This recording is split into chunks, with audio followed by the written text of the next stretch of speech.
साथियों, जय हिंद।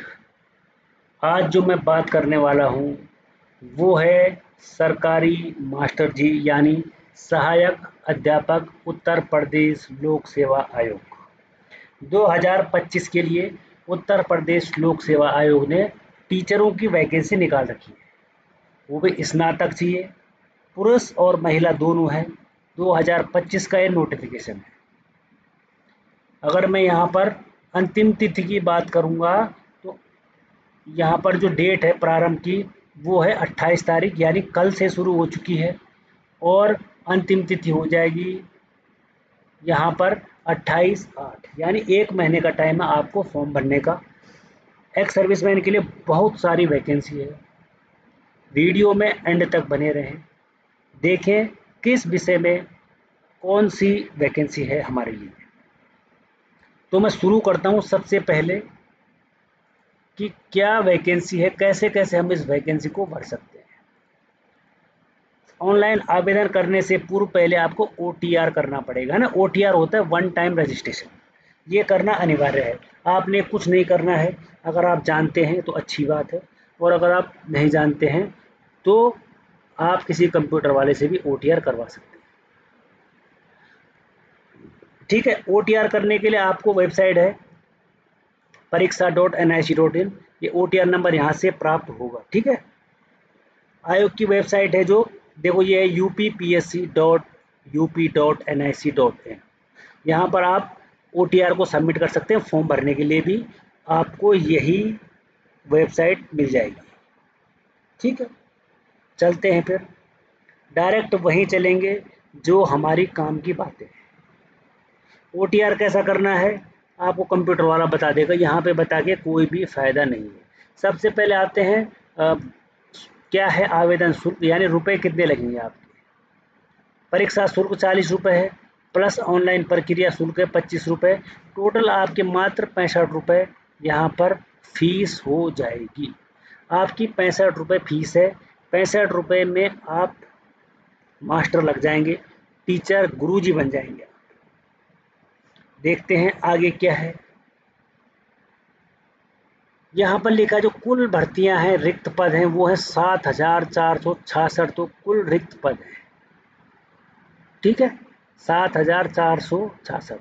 तनख्वाह यानी सैलरी यहाँ पर हो जाएगी 44,900 से 1,42,400 रुपये। आपका यहाँ पर बेसिक वेतन होने वाला है और इस पे लगेगा DA।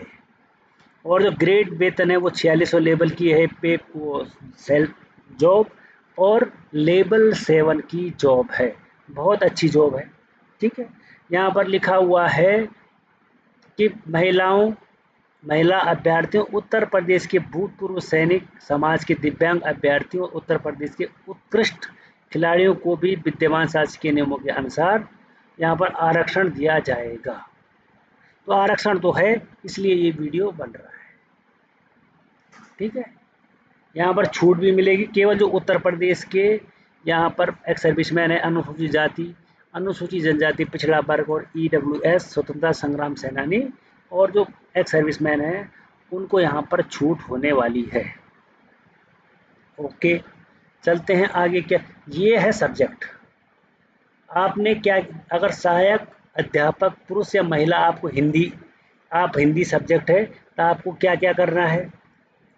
इंटरमीडिएट परीक्षा हिंदी स्नातक और एक विषय के रूप में संस्कृत के साथ इंटरमीडिएट उत्तर प्रदेश संस्कृत शिक्षा परिषद से उत्तर माध्यम परीक्षा उत्तीर्ण। अगर आप इंग्लिश के टीचर हैं तो भारत सरकार के द्वारा NCERT द्वारा मान्यता प्राप्त शिक्षा में स्नातक बीएड की उपाधि आपके पास तो होनी चाहिए ना। अगर आप मैथ्स के हैं, ऐसे विज्ञान है, तो मैं यहाँ पर आता हूँ सामाजिक विज्ञान, क्योंकि भूतपूर्व सैनिक सामाजिक विज्ञान का ही ज़्यादा करते हैं, कई इंग्लिश वाले भी हैं, लेकिन हमारे लिए थोड़ा इजी हो जाता है। भारत में विधि द्वारा स्थापित किसी विश्वविद्यालय, मानित विश्वविद्यालय संस्था से इतिहास, भूगोल, राजनीति विज्ञान और अर्थशास्त्र विषयों में कम से कम किन्हीं 2 विषयों में आपने स्नातक किया होना चाहिए, है ना। ओके भाई, यहाँ पर कंप्यूटर का है BTech BE computer science from university deemed, graduate computer science ये उसका है। उर्दू अगर कोई हमारे भाई हैं उर्दू वाले तो उर्दू में भी आपको स्नातक होना चाहिए, और बाकी बीएड तो आपको होना ही चाहिए। बायोलॉजी है, संस्कृत है, सेम है। और सहायक अध्यापक है कला, यानी चित्रकला, इसमें आपको भी बीएड की उपाधि होनी चाहिए। बाकी एक म्यूजिक है, और दो सब्जेक्ट, और एक वाणिज्य और एक शारीरिक शिक्षा है।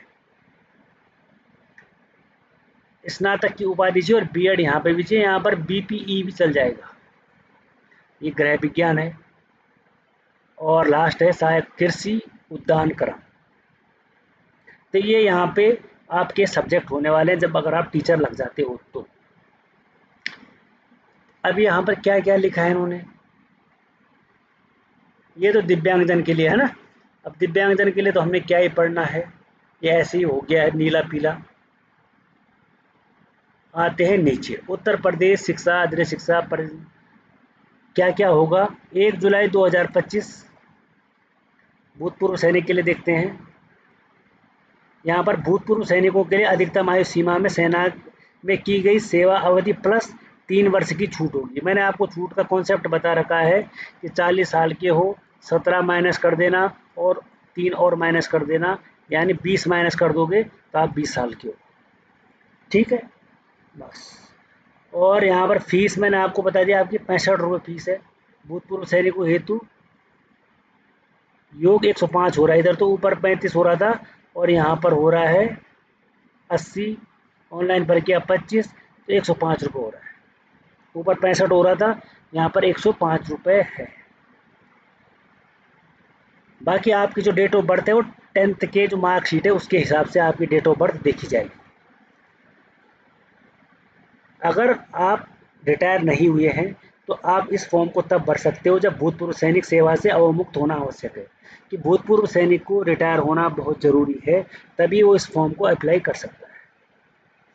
अब चलते हैं सीधे वैकेंसी पे, कि वैकेंसी कितनी है क्या है एक्स सर्विसमैन के लिए। सबसे पहले देखते हैं यहाँ पर पेपर कैसे होने वाला है। प्रश्न पत्र एक है, एक ही है। प्रश्न पत्र की संख्या है 150, सामान्य अध्ययन के 30 प्रश्न तथा प्रत्येक वैकल्पिक है। मुख्य विषय के 120 प्रश्न हैं। कुल अंक 300 के हैं। प्रत्येक प्रश्न में 2 अंक मिलेंगे और टाइम हो जाएगा यहाँ पर 2 घंटे। ये हो जाएगा आपका सामान्य परीक्षा वस्तुनिष्ठ। और नेक्स्ट हो जाएगा द्वितीय चरण होगा मुख्य परीक्षा का। ये होगा, कुल प्रश्न होंगे यहाँ पे 20, 10 + 10, कुल अंक 200, 80 + 120 के, और समय हो जाएगा 3 घंटे का। ठीक है। यहाँ पर है खंड आ में होगा जो 10 प्रश्न लघु उत्तरीय प्रश्न, जो मतलब आपको लिखने होंगे, और अगला होगा 10 प्रश्न दीर्घ उत्तरीय, जिसमें आपको 200 शब्द लिखने होंगे। इसका मतलब ये डिस्क्रिप्टिव आपका हो जाएगा। ठीक है। ये बाकी दिव्यांगजन के लिए है, जो लोग थोड़ा दिक्कत होती है ये उनके लिए है। बाकी सबके लिए देखो सेम, अगर आप जिस विषय से हो तो आपको उस विषय का क्या आएगा क्या नहीं आएगा वो आपको इसमें देखने को मिलेगा। सिलेबस क्या है देखो, अर्थशास्त्र वालों के लिए ये है, भूगोल वालों के लिए स्थल मंडल, वायुमंडल, जल मंडल, नागरिक शास्त्र वालों के लिए विज्ञान, इतिहास, वनस्पति विज्ञान। तो ये जितने भी गणित, ये गणित के लिए है, और बाकी सब विषयों के लिए अलग अलग यहाँ पर सिलेबस देखने को मिल जाएगा। आते हैं वैकेंसी पे। सबसे पहले वैकेंसी देखते हैं। ये है प्रशिक्षित स्नातक श्रेणी पुरुष विषय आरक्षण वार।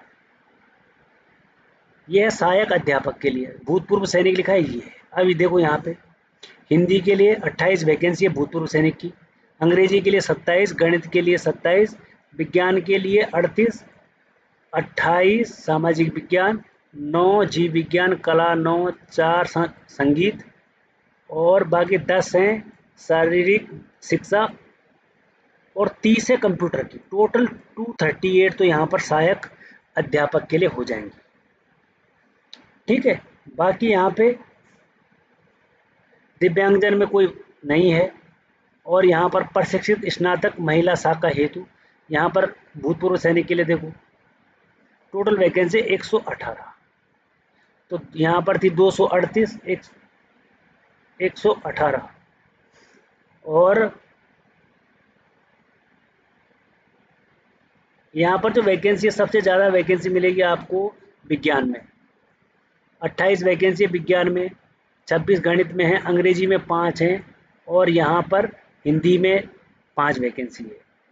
यहाँ पर गृह विज्ञान में 8 और कला में 9 वैकेंसी यहाँ पर आपको देखने को मिल जाएगी। अगला देखते हैं यहाँ पर क्या है इधर। यहाँ पर भूतपूर्व सैनिक के लिए हैं LT ग्रेड विशिष्ट अध्यापक, ये स्पर्श दृष्टिबाधितों के लिए है, तो उसमें 10 वैकेंसी है मात्र, इसमें वैकेंसी नहीं है दृष्टिबाधितों के लिए, और यहाँ पर भी कोई वैकेंसी नहीं है, यहाँ पर भी कोई वैकेंसी नहीं है। तो भूतपूर्व सैनिक के लिए 118 और 238 वैकेंसी आपके लिए यहाँ पर हो जाए। ठीक है, तो साथियों ये तो था आज का ये। अगर आपको टीचर बनना है, गुरुजी बनना है, मास्टर जी बनना है, तो आप फॉर्म भर सकते हैं। उत्तर प्रदेश लोक सेवा आयोग, केवल उत्तर प्रदेश वालों को इसमें रिजर्वेशन मिलेगा, बाकी बाहर वाला भरने का कष्ट भी ना करें, ताकि आप बोलोगे सर आपने बताया नहीं। तो ये तो था आज का नोटिफिकेशन। फिर मिलेंगे एक और नई वीडियो के साथ, तब तक के लिए थैंक यू और धन्यवाद।